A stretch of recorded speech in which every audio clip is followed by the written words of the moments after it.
This new system, it's called the Health Equity Metric, and it takes a look at communities that are hardest hit by the virus and also considered working class neighborhoods where essential workers live. The new metric requires counties with a population of more than 106,000 to meet a new set of criteria in order to reopen. They must lower their adjusted case rate and positivity rate throughout the entire county. Yet it also requires counties to focus on lowering the positivity rate in those areas disproportionately affected by COVID-19 or risk delays of reopening its business sectors.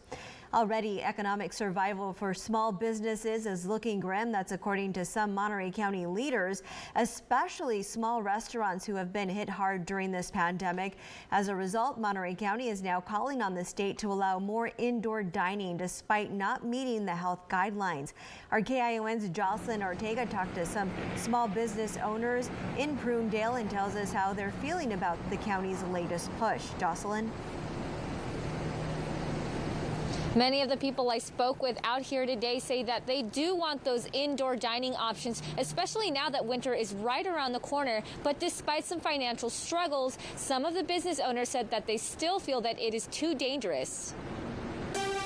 This week, the Monterey County Board of Supervisors sent a letter to Governor Gavin Newsom on behalf of the county requesting consideration for more indoor dining services to reopen in hopes of bringing back in more money and customers. Members of the Salinas Valley Chamber of Commerce argue that many businesses, including restaurants and wineries, may not survive the financial strain caused by the pandemic, and there could likely be more business closures.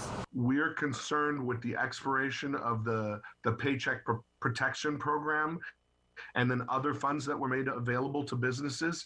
Right now, those funds are running out. Farmer says their goal is for the state to allow indoor dining capacity at 25% before the county progresses into the red tier based on health criteria requirements. Plus, they want to increase up to 50% capacity once they move into the less restrictive tier. Even 25% is not a lot, but hopefully it's enough so that they can hang on until times get a bit better. He says upcoming winter conditions like rain and cold temperatures are also a concern for business, and many locals agree.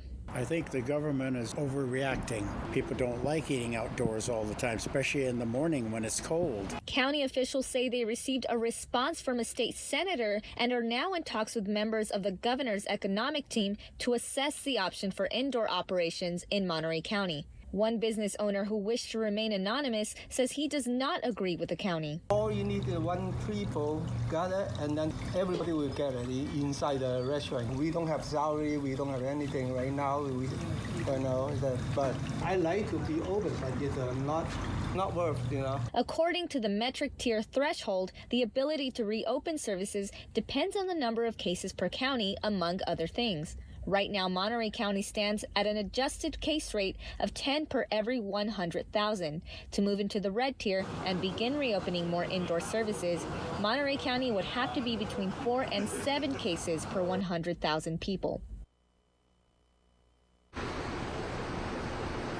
Nothing has been decided yet, but the county officials say they are still in communication with the state officials and are working to come together and try to make an arrangement or an agreement very soon. In Prunedale, Jocelyn Ortega, KION News Channel 546.